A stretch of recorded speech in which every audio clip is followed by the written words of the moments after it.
La alternativa más secreta para conseguir el auto que siempre quisiste. Somos La Rui. Calidad, confort, tecnología, seguridad. La Rui. Especialistas en autos de alta gama y gama media. Visítanos en larui.cl o en Manquehue Sur 898. Las Condes. Y ahora se sube al escenario a recibir el premio al más buenísimo para caminar al trabajo. Redoble de tambores, el premio va para Franco Cortés. ¿Y sabes para qué también es buenísimo él? Para tomar manantial. Y cuando lo hace porque tiene el auténtico sabor del agua. Y es buenísima, porque es la única agua chilena premiada con el Superior Taste Award 2017. Y es buenísima, porque la puedes tener en tu casa u oficina. Pídela en manantial.com.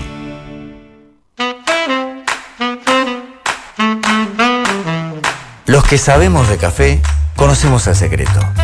Hace más de 75 años que en Cabrales buscamos en las plantaciones los mejores granos para darte el mejor café como a vos te gusta. Tostado por manos expertas, de exquisito aroma y sabor y en todas las variedades. Cabrales es ideal para disfrutar en todo momento y lugar. Cabrales significa buen café. Encuéntranos en los mejores hoteles, restaurantes, cafeterías y supermercados del país. Pedí una demostración en cafecabrales.cl y descubrí por qué somos el café número 1 de la Argentina. Cabrales, dedicados al café. Escuchas Radio La Clave 92.9.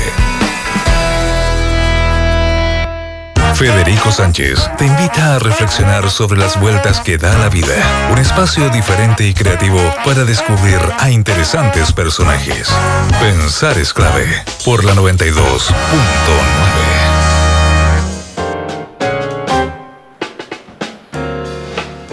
Muy buenas tardes, estimados amigos.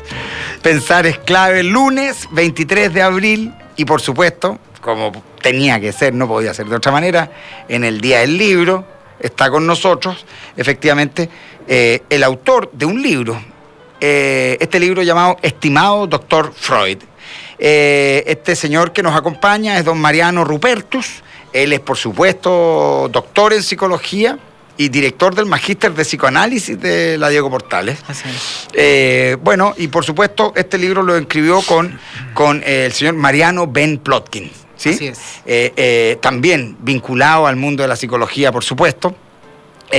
Ahora, este es el segundo libro que tú escribes de Freud. Exacto. El primero fue Freud y los chilenos. Y los chilenos. Sí. Que yo me acuerdo que hablamos de ese libro en su momento. Hace 2 años. A ver, yo quiero partir de bien atrás. De bien atrás. Tú sabes que a mí me gusta perder el tiempo y para eso es este programa.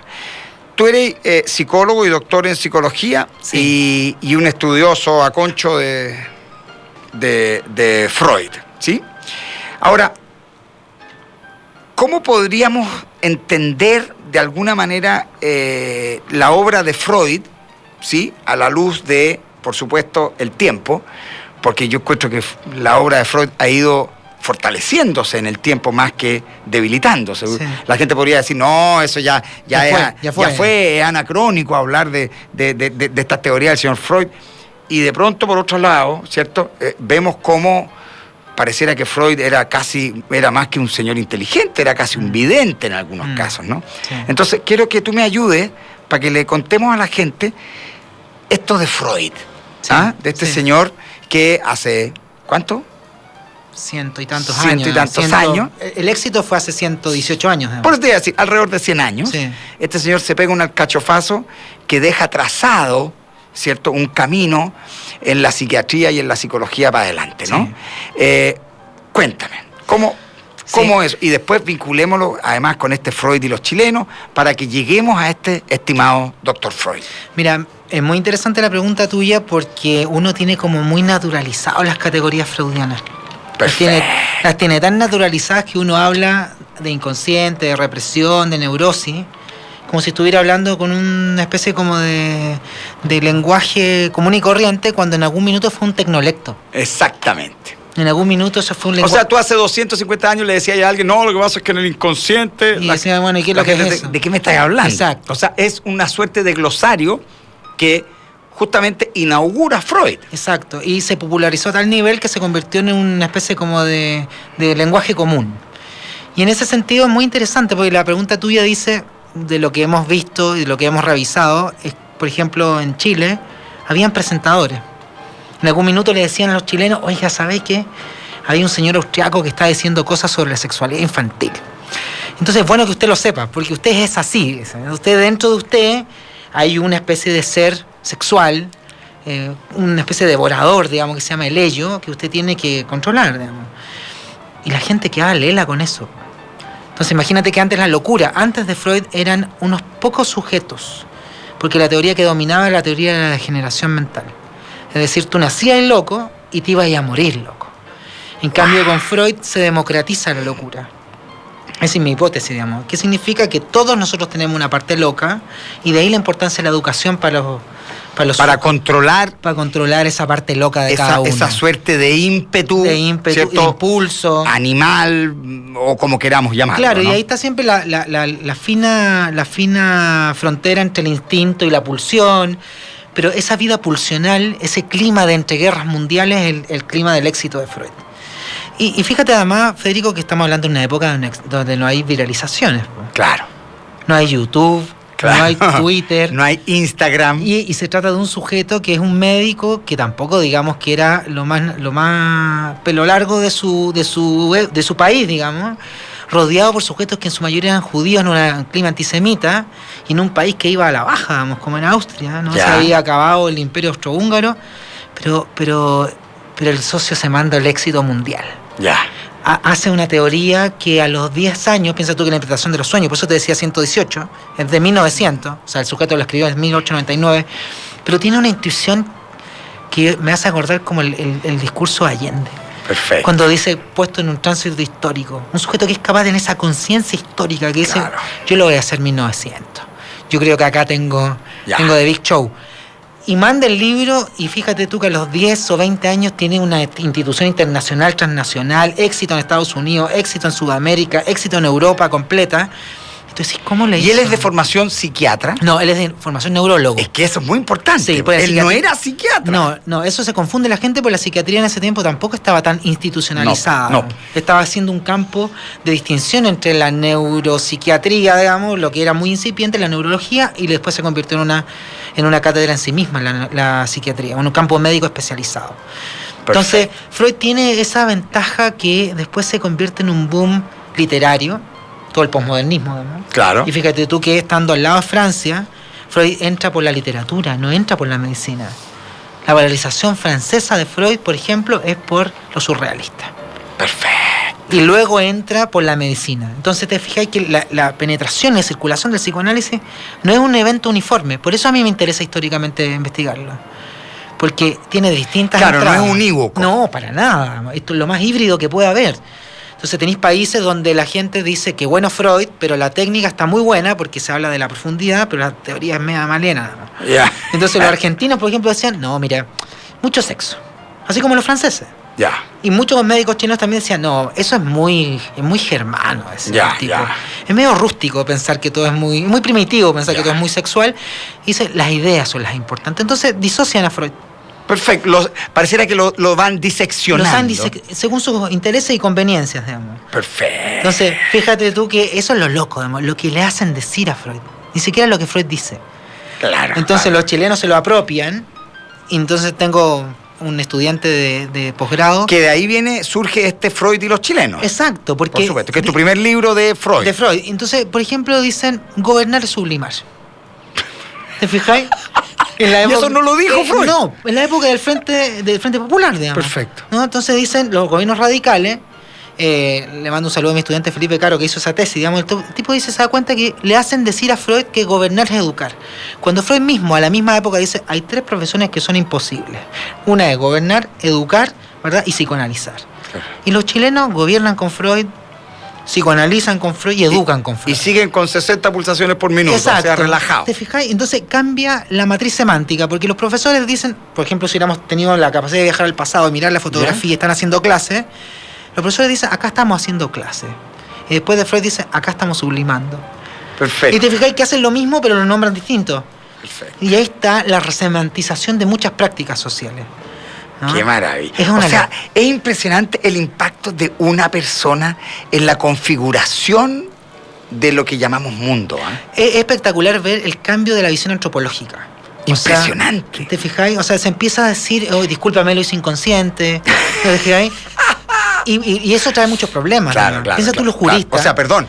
Y además es una suerte también por decirlo de alguna manera, se aprovechan de Freud, ¿no? Además, porque o sea, mira... hay mucha gente que, oye, no, es que yo... No, y te doy 2 ejemplos. Uno de los interesantes que hemos visto con Plotkin era el campo criminológico. ¿Ya? Porque los jueces empiezan a decir, bueno, ¿cómo esto de que la gente hace las cosas sin querer? Se supone que hay alguien que tiene que hacer los crímenes, digamos. Claro. Alguien que se le imputa la responsabilidad. Y les pasaba a muchos tipos que pensaban que esta teoría era compleja en el campo jurídico, porque dejaba a la gente sin responsabilidad. Claro, liberaba efectivamente... De responsabilidad. De conciencia. Exacto. Porque decía, bueno, esto no está motivado. Está en el territorio de lo inconsciente. Exacto. Entonces, el cuasi delito de homicidio. Claro. Lo hice sin querer. Dije, va, y en el auto, si chocaste, lo hice sin querer. Entonces, los jueces que ya sabían Freud, decían, ojo, esto de que sin querer está por ahí nomás. Claro. Debe haber alguna pulsión que se está satisfaciendo con esto, aunque sea masoquista. Y por otro lado, impacta tan fuerte hasta la formación de los jueces. Se recomendaba que los jueces se analizaran, porque podían ser medio sádicos, digamos. No. En serio, en Chile, te lo digo. Qué impresionante. Estamos conversando con Mariano Rupertus. Justamente él es doctor en psicología y, por supuesto, autor de este segundo libro de la editorial Edasa. Edasa está. El primero era de la editorial Pólvora. Este libro que se llama Estimado Doctor Freud. Sí. Ahora, yo quiero seguir avanzando con esta idea de Freud que es impresionante. Sí, claro. Es una suerte de diáspora en sí misma, digamos. En sí mismo, claro, la buena nueva. Claro, y fíjate que estoy pensando, ¿cómo podemos efectivamente desarrollar, a partir o a la luz de Freud, del doctor Freud, cómo podemos entender esto que ha ido ocurriendo en el mundo, que, perdóname, yo no soy experto, pero que yo llamo una suerte como de sobrevaloración del sexo? Esta sobrevaloración de que hoy día el sexo es como virtualmente todo. Después vienen otras cosas abajo, claro, que pueden... No, después vemos. Después viene lo profundo. Claro, pero hoy día se vende caluga con sexo. O sea, hoy día los autos se venden con sexo, los viajes, sexo. Todo sale una chiquilla con un gallo a punto ya de consumar el hecho sexual. ¿Te fijas? Pareciera que hay una sobrevaloración de lo sexual, ¿no? Sí. No sé, eso me permito preguntártelo así. ¿Y qué vínculo podría tener aquello con efectivamente esta traza que deja Freud hace cientos y tantos años? Mira, es interesante lo que tú preguntas, pero voy a tratar de cuidarme, no parecer parecer moral, digamos, porque en ese sentido, igual los psicoanalistas o los psicólogos nos podemos poner fácilmente a ponernos arriba del púlpito y empezar a decir menos sexo, qué sé yo, o más o menos, ¿no? Yo por eso no te digo, claro, si eso está bien o mal, sino cómo se entiende a la luz de esta lógica freudiana. Sí, lo que yo me sirve mucho o nos sirve mucho para poder pensar es que, claro, lo que Freud descubre es primero esta sobredeterminación del pasado, ¿no? Nuestro pasado infantil sexual nos determina, nuestro complejo de Edipo, ¿no? Los primeros amores son la matriz de los amores futuros. Ya. Tú cuando conoces a alguien y dices que bueno, que esto es muy distinto, termina siendo lo mismo, ¿no? Porque si tú no eres capaz de poder desentrañar esos patrones fundamentales, tu vida adulta está pero regida de repeticiones. Ya, perfecto. ¿Verdad? Entonces, eso es lo que te enseña el psicoanálisis. El psicoanálisis te dice, mira, lo que tú pensáis que es menos importante, de verdad es que es muy importante, ¿no? La infancia es algo muy fundamental. Entonces, la idea de que la personalidad adulta depende de los traumas infantiles es algo que se ha popularizado fundamentalmente desde el psicoanálisis y que tiene cierto asidero. Lo complejo de todo que el posmodernismo lo que tiene es que las relaciones, como decía Bauman, no sé si te acuerdas tú de Sigmund Bauman, maravilloso. Claro, que era justamente lo licuoso de esas relaciones. Claro, se liquidifica las relaciones. Entonces, se liquidifica todo. Se liquidifica el sistema simbólico. Claro, la hiperconexión lo que trae justamente son también el cambio de las vinculaciones emocionales, cambian los regímenes emocionales. Ya. Es decir, lo que antes era muy profundo, hoy día puede ser muy aburrido, digamos. Ya. ¿No? Esto de pensar de que hay que conocer a alguien y no es muy instantáneo, es problemático. Ya, perfecto. Entonces tenemos gente que tiene poca paciencia, ¿no? Perfecto. ¿No? O sea, la inmediatez. La inmediatez y el tiempo. Entonces, lo sexual, mira, el psicoanálisis también contribuyó a eso, también hay que denunciar eso en ese sentido. Ya. ¿No? Porque mucho del éxito de en Estados Unidos del psicoanálisis tuvo que ver con sus vinculaciones con el marketing, digamos. Piensa tú que en Estados Unidos muchas mujeres, por ejemplo, doy ese ejemplo, no podían comprar comida preparada, pasar en el microondas, porque eso chocaba muy fuertemente con el rol de madre tradicional. Pasaba lo mismo en Italia, digamos, con un amigo mío que se llama Mauro Pasqualini, investigaba por qué las mujeres no usaban lavadoras automáticas. Y era porque la madre tradicional italiana decía, no, esto es con artesa. Eso es una suerte de desacralización de la imagen. Exacto. Lo que también tiene su revés, digamos. Por supuesto. Pero el psicoanálisis sí, lo que ayudó a los marqueteros norteamericanos era cómo te vendían eso. Y todo lo que es pulsión, ¿verdad? Todo lo que te llama a ser feliz con la inmediatez es lo que hoy día es el jugo de naranja, pero que se exprime hasta la última gota, ¿verdad? Exacto. O sea, piensa tú que las campañas como te quiero ver feliz, digamos. Claro. Te quiero ver feliz, lo ha investigado también un estudiante nuestro en la Portalia, es eso, ¿no? Es como decir, acá tenéis la llave para la libertad, cuando lo único, que la tarjeta de crédito, y lo único que es la llave para el encierro y la perpetua deuda, ¿no? Entonces, seguir los impulsos se ha connotado como algo muy verdadero. Ya. Con el psicoanálisis te muestra que los impulsos hay que tener ciertos cuidados con él. Perfecto. ¿No? No es la apología al descontrol, sino que justamente que uno debe conocer su fractura. O sea, lo sexual ocupa ese lugar. ¿No? Lo sexual es un motor. De ahí mucha gente progresista, te estoy diciendo, en Brasil y en otras partes, lo valoraba precisamente porque era la fuerza natural.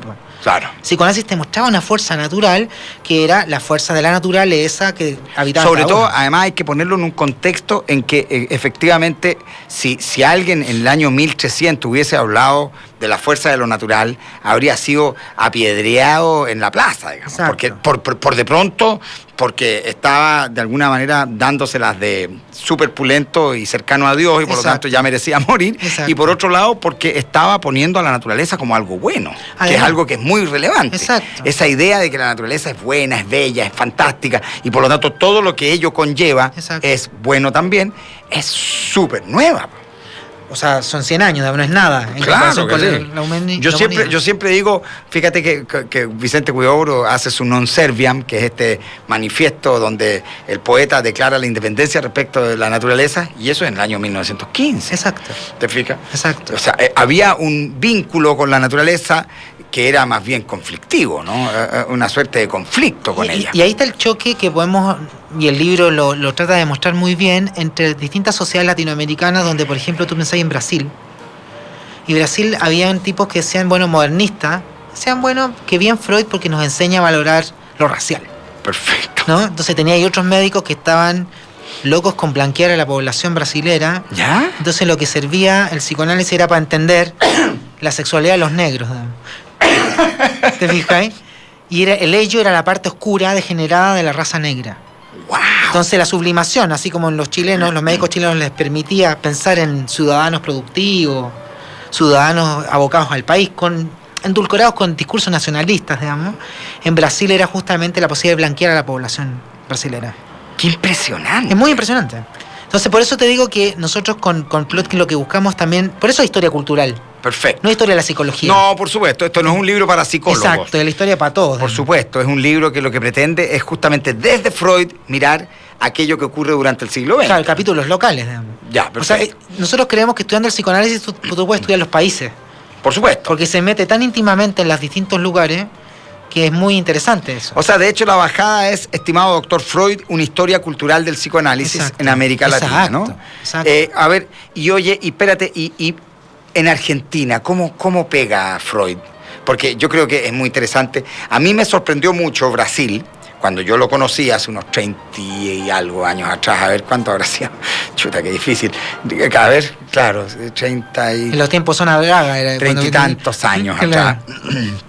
Fácilmente. ¿Cuándo fue el año 80, 82? ¿Qué año habrá sido? Claro, 30 años atrás, po.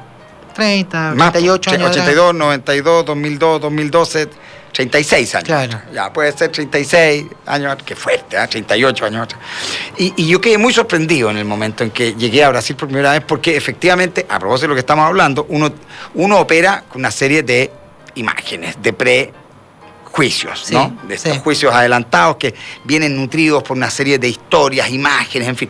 Y entonces tú llegas y confrontas eso que estás viendo con aquello que traes y no necesariamente calza, ¿no? Y a mí me sorprendió mucho, efectivamente, esta idea de que Brasil era un pueblo muy liberado y resulta que uno llega a un lugar donde la libertad es un bien escaso, ¿no? Exacto. En algunos casos, al menos en ese contexto, ¿cierto? Muy machistas, donde había una suerte de adoración al sexo, pero que solo era para nosotros, en ¿no? clave masculina. En clave masculina, las mujeres efectivamente eran una suerte de instrumento de aquello, Exacto. en ningún caso formaban parte de... Entonces era muy fuerte. ¿Qué ocurre en Argentina, por ejemplo?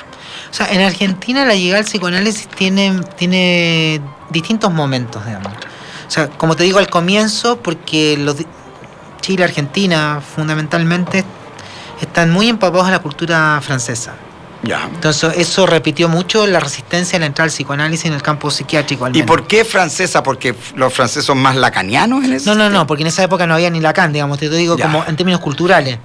O sea, Ya. si tú pensáis la bella época en ambos países, nutrió Ya. muchas expresiones culturales. Por digamos. supuesto. O sea, si tú pensás en Vicuña Maquena y vemos Santa Sí. Lucía, tú dices que las ganas de ser Franceses, franceses. por supuesto. ¿No?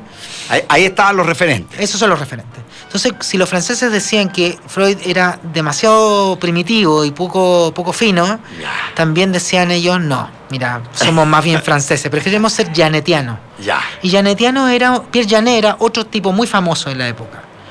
Entonces, te voy a contestar Argentina con un ejemplo chileno. Está Germán Greve, que es un médico chileno que se va a Europa a recorrer los manicomios, se gana una especie de beca, y le dicen, vaya a mirar los manicomios para que nosotros hagamos algo mejor. Ya. Y en 1910 Greve había conocido a Freud, el libro rescata unas fotos con Freud en Viena, después lo mandan a Argentina a dar una disertación sobre psicoanálisis, él dice voy a hablar sobre Freud en Argentina, y lo primero que dice, les tengo que contar que esta teoría es muy parecida a Janet, ¿verdad? Wow. Y esa estrategia que hace Es para acercarse. es para poder ser validado. Perfecto. Por lo tanto, esa división trasandina de técnica y teoría se plasma muy fuertemente en Argentina. Perfecto. O sea, primero Freud era valorado por justamente ser una técnica psicológica que te permite profundizar en los estratos más primitivos de la mente. Sin embargo, que sea muy sexual no era muy conveniente pensarlo. ¿No? Eran sociedades muy tradicionales. en ese Además, hay sentido. una cosa súper relevante. En un país como Chile, donde se era muy conservador y muy vinculado a la Iglesia católica. Además, pues. ¿Cómo se relaciona? ¿Cómo se lleva Freud con esa iglesia? De manera- Con la iglesia de los años 50, de los años 60. Pucha, súper interesante, porque hay Freud católico. No te puedo creer. Sí, existe un Freud católico, digamos. Y lo hemos visto en expresiones muy interesantes. Había una versión Sí, de había Freud. un revival católico. y fíjate que te voy a dar un ejemplo. Había una discusión en el año 36 en Chile sobre el aborto. Porque el tema del aborto no es nuevo. No, existe desde que el hombre es hombre. Exacto, y en ese sentido querían legislar y querían, muchos médicos de izquierda, progresistas, querían que hubieran clínicas abortivas como en Rusia, y se juntaron en Viña del Mar y hicieron una declaración en el diario, ponte tú. Y dentro de los que firman hay un tipo notable, se llama Juan Marín. Y Juan Marín era un tipo que, te digo, era médico, aviador, diplomático. Perfecto. Le faltaba hacer el soldado al arco y la hacía, ¿verdad? Ya. Y el tipo escribió unos libros que se llaman La India Eterna y cosas así. ¿Cómo? La India Eterna La y India el Eterna. Egipto de los faraones, porque él fue enviado por el gobierno a ser diplomático y, bueno, el tipo un notable. Y se organizó con Neruda para traer a Freud a darle asilo político a Chile.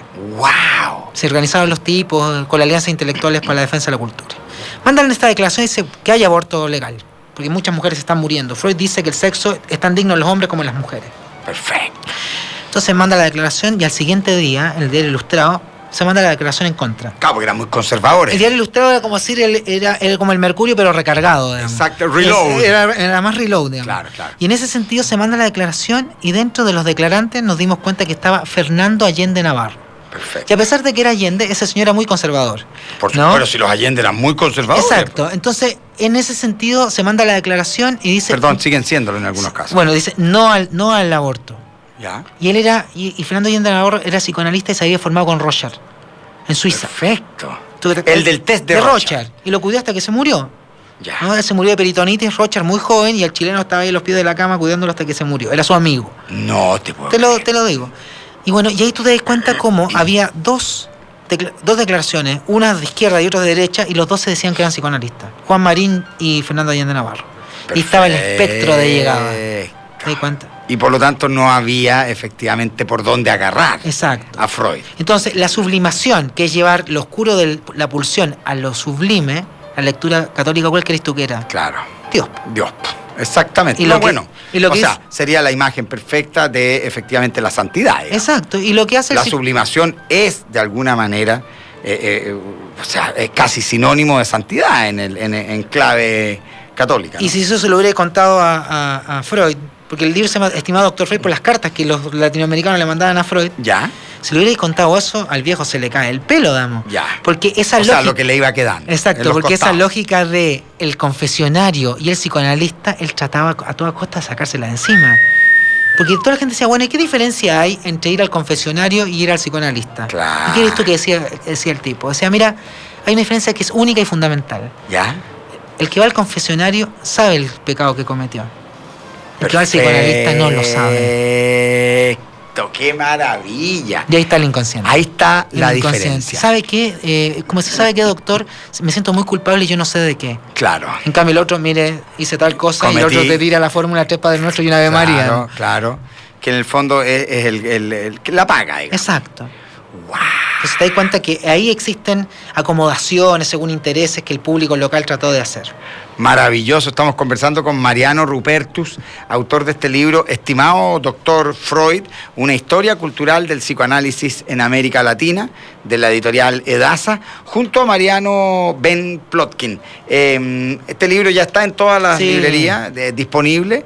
Es muy reinteresante. Lo vamos a seguir conversando en la segunda parte de este programa. Quiero invitar a todo el mundo, por supuesto, a este Festival de Creatividad Migrante, la Diáspora de Campus Creativo de la Universidad Andrés Bello. Tenemos una actividad el 23 de abril y, por supuesto, hay exposiciones de fotografía, diseño gráfico, afiche, diseño textil, danza, música, cocina, pintura, periodismo, producción documental, en fin, es muy entretenido.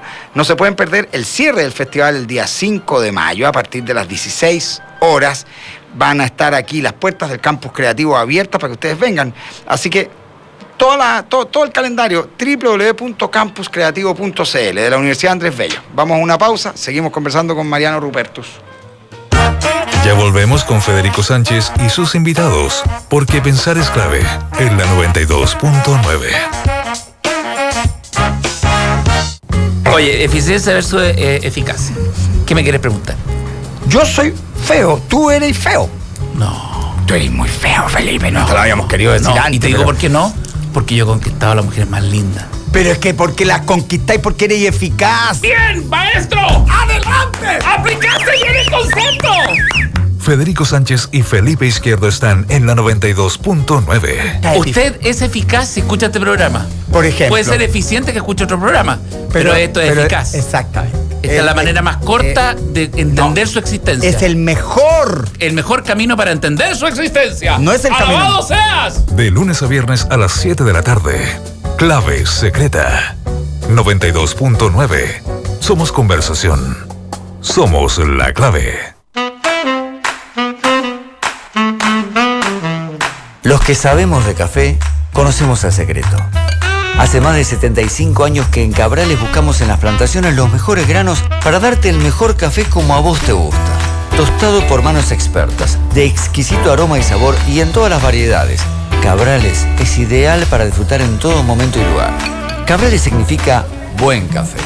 Encuéntranos en los mejores hoteles, restaurantes, cafeterías y supermercados del país. Pedí una demostración en cafecabrales.cl y descubrí por qué somos el café número 1 de la Argentina. Cabrales, dedicados al café. En el corazón de Providencia y a pasos del metro, Hotel Nogales and Convention Center. Un servicio de primer nivel con estacionamiento, Wi-Fi y desayuno incluido. En Hotel Nogales ponemos a su disposición nuestro centro de eventos con salones con capacidad hasta 400 personas. Reserve su estadía en hotelnogales.cl o a nuestro teléfono 223-356958. Hotelnogales.cl. Lo hacemos simple para usted. Una manera diferente de conocer a interesantes invitados. Pensar es clave. En la 92.9.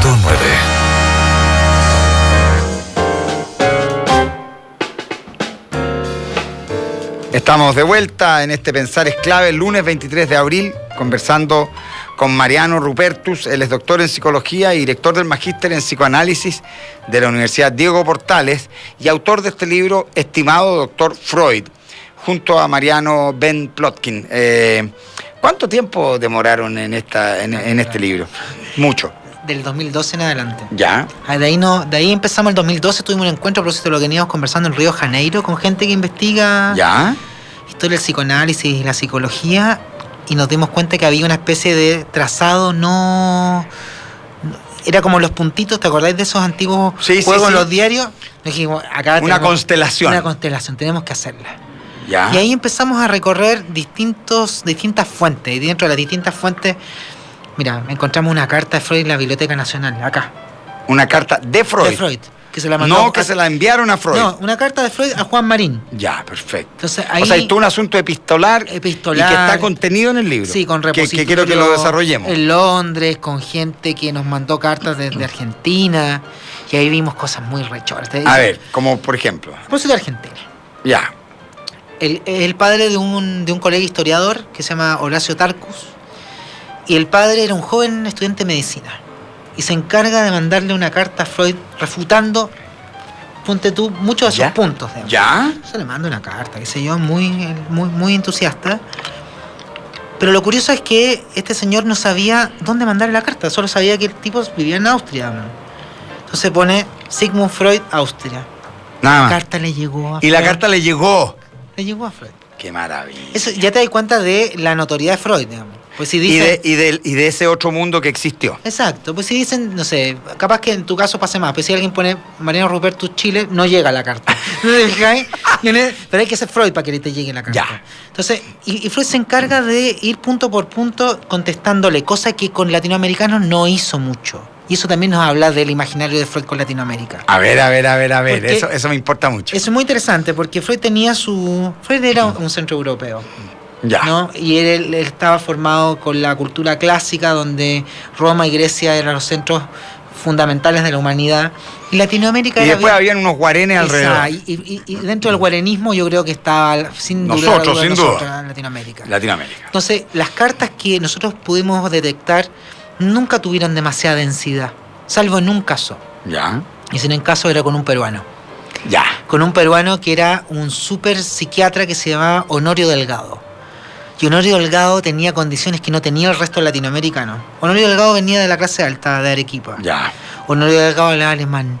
Perfecto. Tenía una mujer alemana. Perfecto. Honorio Delgado era muy joven y tenía a cargo una revista que se llamaba Revista de Psiquiatría y Disciplinas Conexas, que era el magazine de psiquiatría de Latinoamérica. Ya.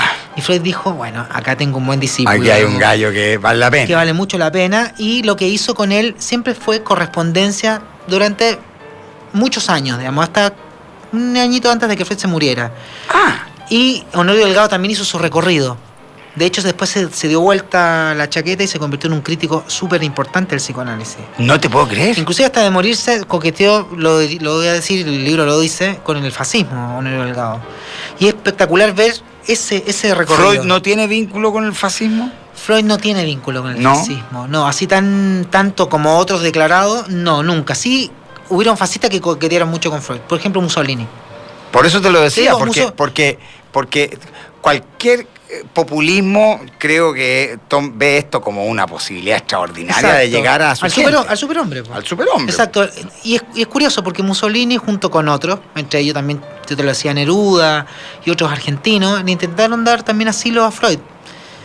Le mandaron a decir a Freud que Mussolini lo esperaba. Entonces imagínate, un intelectual judío en un país antisemita muy heavy como había estado en Italia en esa época, le habían dado posibilidades de asilo. Maravilloso. Bueno, pero volviendo al caso de los latinoamericanos, en el caso de Honorio Delgado sí tiene carteos con él, escribe una biografía, una de las principales biografías, se la manda a Freud se la corrige, le dice, mira, estas partes están poco claras, digamos, sobre todo el tema del matrimonio del padre.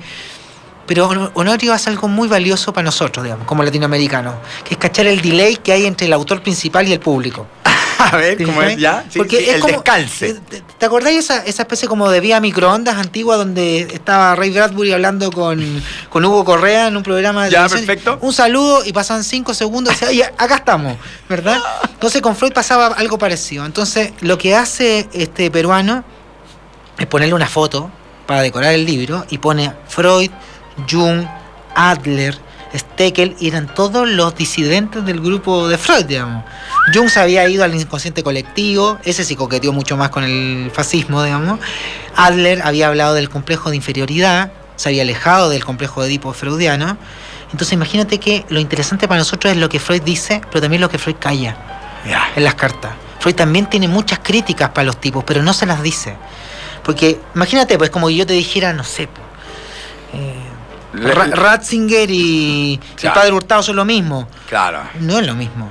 Claro. Entonces, en caso de Freud era Adler con Freud y Jung. Y en esa época, para los latinoamericanos era lo mismo, pero para Freud no era lo mismo.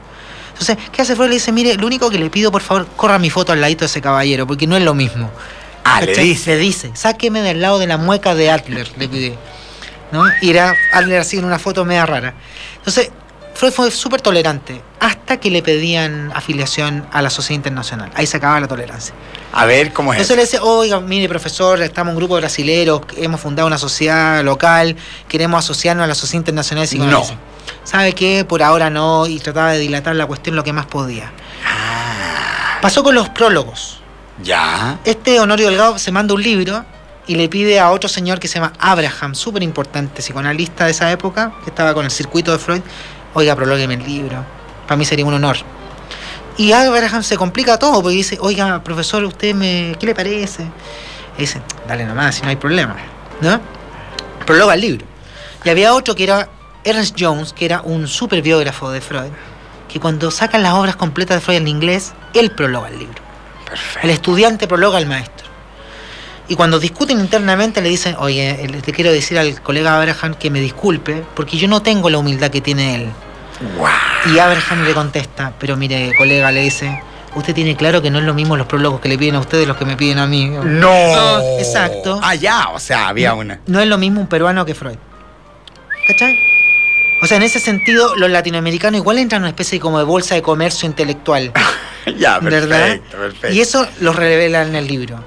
Las acciones eran más baratas acá. Exacto, eran mucho más baratas. Entonces, el imaginario de Freud, para los latinoamericanos, también tenía valor. Tener una carta de Freud era un pasaporte. Era un pasaporte muy interesante. Y muchos intelectuales se encargaban de publicarla y republicarla y recortar las partes críticas y hacer hablar a Freud como, este es mi discípulo. Perfecto. Y una de las cosas locas que te quería contar en Brasil. A propósito del proceso de democratización de Freud. Del psicoanálisis, ya. Del psicoanálisis. Y la aparición también de los chanturri, digamos. Perfecto. Entonces llega un tipo brasileño y dice, estimado doctor Freud, mire acá, hemos descubierto un tipo que dice que es discípulo suyo que logra manejar autos con la vendada. Con la vista vendada. O sea, another mention, digamos. ¿Te fijáis? Otra dimensión. Y Freud dice, por favor, encárguese usted de denunciarlo y diga que ese nunca fue discípulo mío. En Chile aparece otro tipo igual, que dice un tal Botkin, un médico gringo, que dice, yo fui discípulo de Freud, directo. Ya. ¿No? Y lo saca el Mercurio porque iba a inaugurar un consultorio muy interesante donde iba a haber helioterapia, o sea, la gente se iba a curar por el aire, ¿no? E iba a haber masajes, psicoanálisis y nudismo. ¿Qué hubo? ¿Qué tal? Afírmate, Patelana, entonces, ya está. Entonces el socio lo que hizo fue hacer todo un conjunto de cosas una especie de cazuela era. Exacto. Eso, de cazuela freudiana. Pero con el título de Freud nos dábamos cuenta nosotros como investigadores que ya el apellido daba para todo. Claro, no, pues era como venir avalado. Exacto. Con esta cosa que se crea en el viejo mundo, sí, sí. O en el primer mundo, ¿te fijas? Exacto. Es fantástico. El concepto de primer mundo y nosotros somos tercer mundo. La periferia, lo que se llama la periferia. Somos tercer mundo. Exacto. Ahora, lo maravilloso de esto es que entre el primer mundo y el tercer mundo no hay nada, porque no hay un segundo mundo. No existe el segundo mundo. ¿Te fijas? Hay un abismo infinito que nos separa, por supuesto, ¿cierto? Y para siempre de ese primer mundo, ¿no? Y lo curioso que te muestra también esto son los circuitos de consagración de los autores. Perfecto. O sea, mira, lo más atrás en el tiempo que hemos podido descubrir antecedentes en Chile es de 1886 de Freud. Fíjate tú, Sus primeros libros sobre la cocaína son de 1885. Perfecto. O sea, al otro año ya estaba siendo comentado en los anales de la Universidad de Chile. Era un médico nomás en esa época. Era Sigmund Freud. Y en el 30 ya solo era Freud. Y se hacían cursos de autoayuda. Perfecto. Por correspondencia, donde se hablaba en clave freudiana, pero nadie citaba a Freud. Perfecto. ¿Y eso qué significa? Que significa que el público ya entendía perfectamente de lo que se le estaba hablando. Claro. Ya no había introductor. Ya estaba instalado el lenguaje, ese glosario Sí, que hablaba. exacto. Joaquín Eduardo Bello tiene una columna que se llama Los Freudianos, en 1937. El tipo dice, mira, voy caminando por la Alameda y sale un tumulto de gente de la Universidad de Chile y le pregunto, ¿dónde vienen? De una charla de psicoanálisis, dice. Y había niños, adolescentes, amas de casa. Todo. Y el tipo decía, ¿habrán entendido lo que están ahí adentro? Pero él decía, qué interesante, porque ya no existen psicoanalistas nomás. Claro. Existen profesores freudianos, políticos freudianos. Perfecto. ¿Te fijas? Empieza a acuñarse otras categorías. Y la divulgación es muy diversa, y lo que te quería conversar era el caso brasilero de Gastón Pereira da Silva. Gastón Pereira da Silva. Da Silva. Y Gastón tenía un programa que era radioteatro, así como Radio Tanda, ¿Ya? pero era sobre sueños. Se llama Perfecto. El Mundo dos Sueños. O sea, pero ahí mete a Jung, mete a Freud, a todo. No, y lo interesante de eso es que el tipo recibía sueños de los radioescuchas Y él los interpretaba. y hacía radioteatro del sueño. Wow. Hacía los pasos, las voces lejanas, todo con efecto, digamos. O Mundo dos Sueños. Wow. Y él se encargaba, Buenísimo. de hacerle escuchar a la gente, decir, bueno, este sueño, o sea, aparte decía, este programa es de difusión y divulgación del psicoanálisis.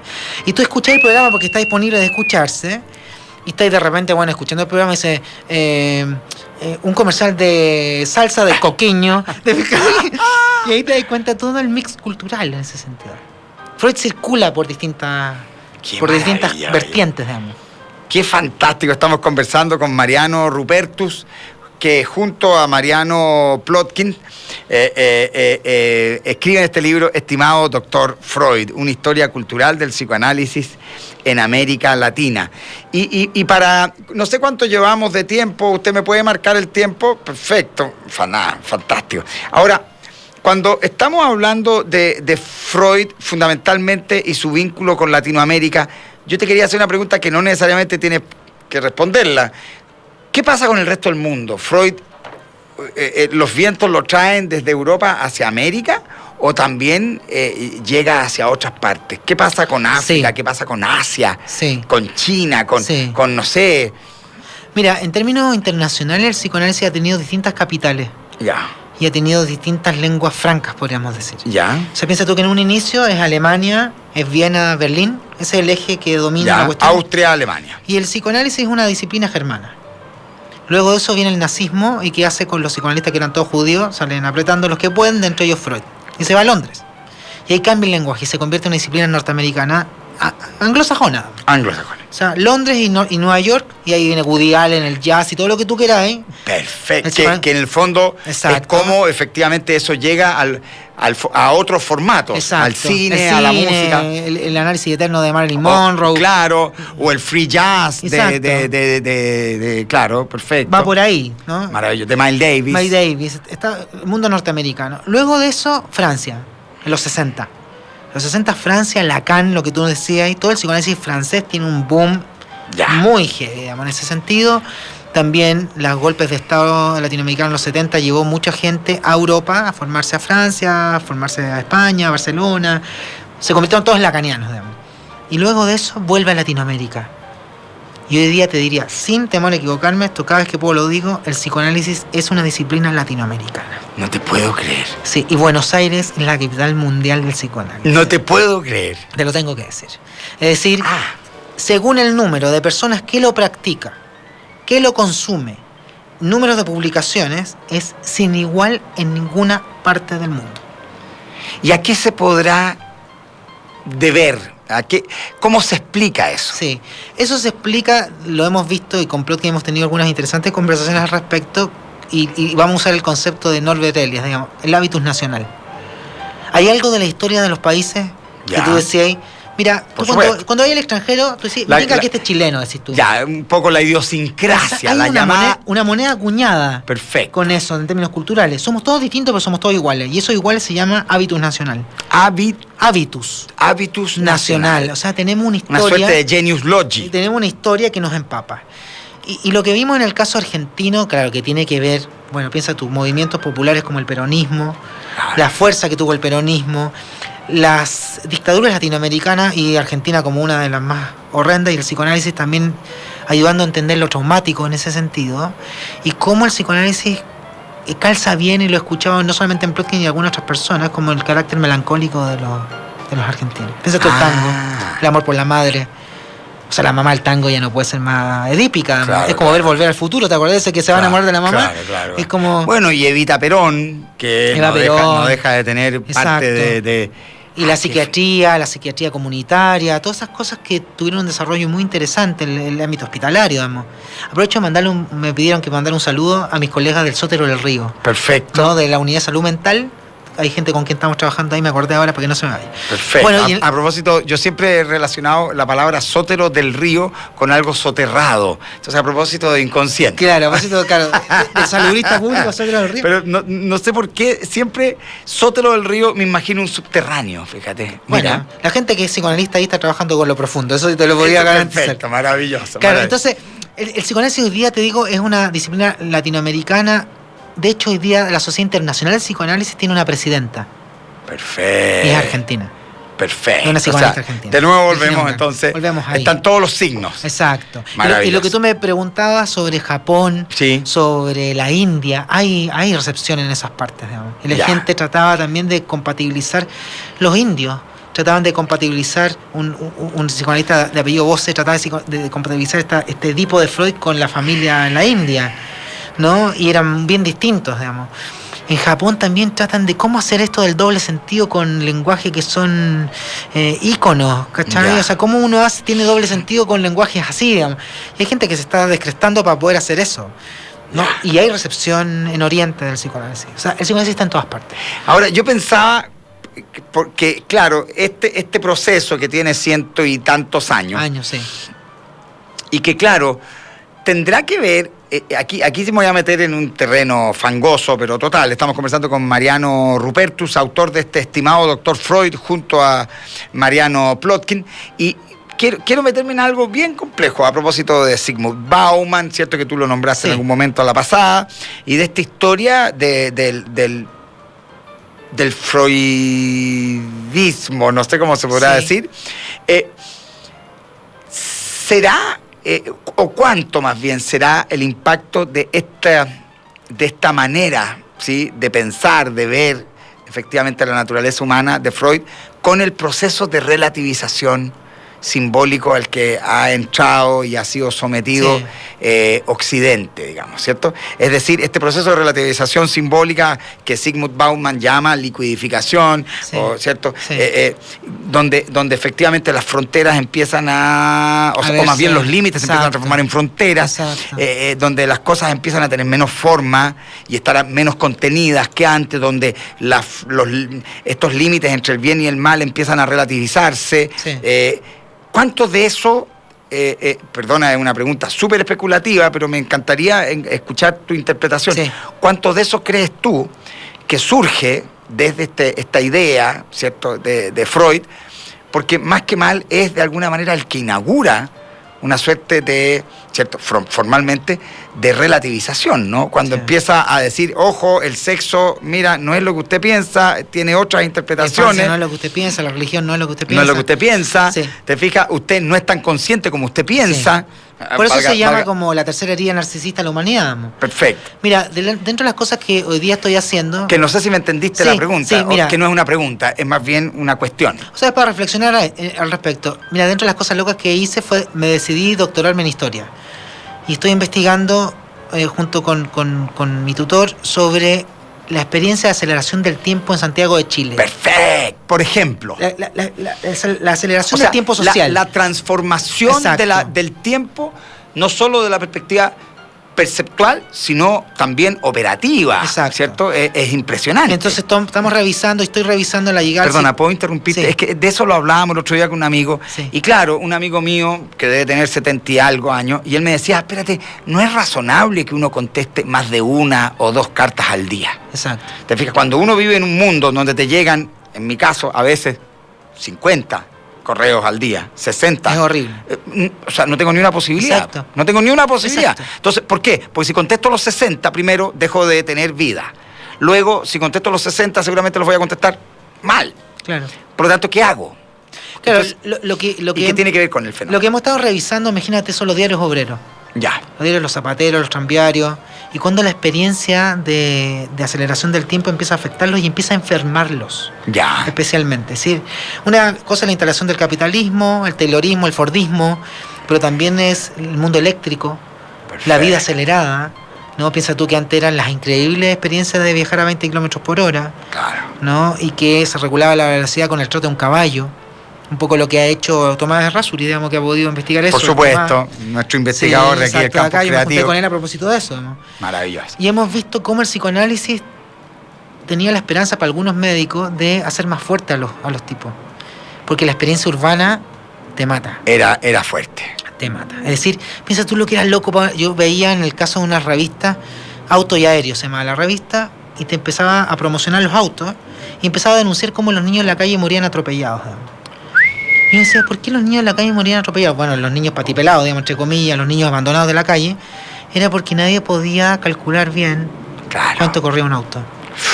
¿Te fijáis? Como el tiempo-distancia era algo que... Y era la muerte segura. Vamos. De ahí para adelante, todo lo que ha venido de hiperconexión, de ahí todo lo que ha venido de agotamiento, era lo que denunciaban estos tipos. Simmel, por ejemplo. George Simmel, que era un sociólogo, que decía, la vida de la mente en las urbes, lo único que hace es volverte un neurasténico. Y de ahí el agotamiento.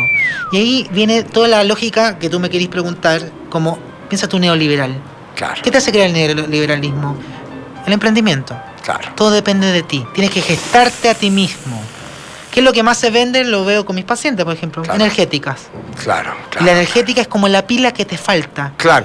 Y energética con alcohol. Exacto. O sea que ya es la superfetación de el proceso de enajenación del tiempo. Y digamos. lo peor de todo es que ¿Te el relato te habla de la superconexión cuando tú cada vez estás más solo. Claro. ¿Verdad? Te habla de que todo es posible, pero tus fracasos son siempre tuyos. Te habla que la gestión de sí mismo y se habla de la felicidad. Ya. Entonces, en ese sentido ya no es la visión colectiva, ya no es que tú eres parte de un entramado social que te da posibilidad o te las quita, Claro. sino que eres tú en esa condena individual. Eres Atlas. Eres Atlas. Eres Atlas. Exacto. O sea, tienes el mundo sobre tu espalda. Exacto. Y esa es la complejidad que hay que tener en cuenta. ¡Wow! Y estamos con un 17% de la población con depresión. 17% de la población. Con depresión. El estudio sobre eso habla de eso. Y ese es el número más alto de la historia, creo yo. O sea, ¿no? y es uno de los países más grandes. Así como antes teníamos mortalidad infantil, ¿te acuerdas que éramos el récord en los años, a comienzos del siglo XX? Ahora somos uno de los récords a nivel mundial de depresión y obesidad, piensa tú. O sea, No te puedo creer. Sí. Entonces, la ansiedad con que se vive todos los días, los ataques de pánico que se inauguraron con el metro, o sea, se redujo la proxémica, ¿verdad? Los espacios, el espacio para poder Edward leer. Hall, la proxémica del espacio. Y el Invisible Time, también de Edward Hall. Claro. Fijáis la experiencia de aceleración del tiempo. El tiempo, lo mismo. Está Edward ahí. Hall es extraordinario. Es Edward fabuloso. Hall es extraordinario. Entonces, la gente con Freud se da cuenta que la modernidad, hay algo muy rudimentario, muy arcaico, que es lo pulsional, pero eso pulsional también tiene más salida o menos salida de acuerdo al contexto. Y Chile parece que está No, en estamos territorio no. fértil para que efectivamente esto... Por eso, qué fuerte, por eso el oye, qué fuerte lo que estáis diciendo, Por eso Mariano. el llamado, Federico, más allá como historiadores, es que la historia, más allá de fetichizarla, es decir, hoy estamos supuesto. más cerca o más lejos, nos ayuda a entender el presente. Por supuesto. No, sin duda. La historia no es el estudio del pasado. Exacto. Es básicamente la comprensión del presente a través de una serie de insumos, Exacto. ¿cierto? Que provienen desde efectivamente esa historia. O sea, ¿cuánto de esto nos ayuda a entender el hoy?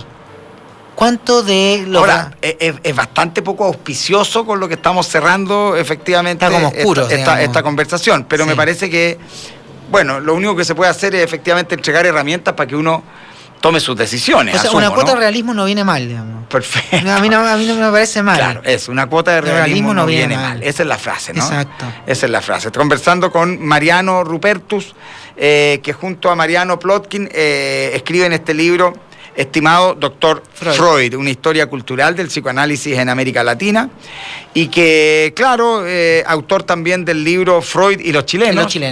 Y también, efectivamente, autor de un libro que va a salir más adelante, que estamos hablando de la aceleración del tiempo. No sabemos todavía el título de ese libro, claro, pero se viene, ¿no? Se nos viene y esperemos que no sea tan rápido porque hay que madurarlo bien. Pero estamos trabajando para ustedes. Ya, maravilloso. ¿Y ese está solo o estás también con un ese coautor? solo, porque va a ser mi tesis doctoral en historia. Perfecto. Que se va a convertir en un libro posteriormente. Son los planes que tengo.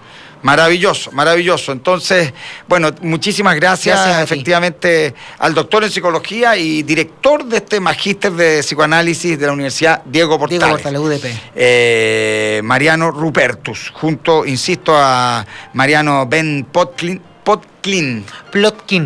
Perdón, se me trabaron los... Plotkin. Escriben este libro, estimado señor Freud, de la editorial Edasa. Y por supuesto los invito a todos al Festival de Creatividad Migrante La Diáspora, ¿sí? Aquí en el Campus Creativo de la Universidad Andrés Bello. Va a haber muchas actividades, pero los invito el día 5 de mayo a partir de las 4 de la tarde. Va a ser el cierre de este festival, que es un proyecto que busca promover la inclusión a través de distintas expresiones artísticas y culturales, ¿no? La fotografía, el diseño gráfico, los afiches, la cocina, la pintura, el periodismo, la música, etcétera, el documental. Todo eso, efectivamente, en Campus Creativo. Toda la información en www.campuscreativo.cl. Tenemos también Instagram, @campuscreativo. Tenemos Facebook, Campus Creativo UNAP. Y tenemos toda la voluntad de recibirlos, las puertas abiertas aquí en el Campus Creativo de la Universidad Andrés Bello, en Bellavista, aquí en La Chimba. Recuerden, todos los días a partir de las 21 horas, pensar es clave, y por supuesto en www.radiolaclave.cl y también en YouTube. Vamos a estar efectivamente... ¿Qué es lo que me dice? No entiendo. A ver, dígame lo que me está tratando de decir. Nos vamos con música, me están diciendo, no sé por qué. Son cosas que se les ocurren, son muy creativos estos gallos. Son voces que escucho. Son voces que escucho. Claro, son voces que escucho. Vámonos escuchando algo que me parece perfecto para el tema, ¿sí?, de Freud, Sex Law, ¿sí?, de Beck. Claro, ¿por qué no? Aquí, en La Clave. Chau, chau. Chau.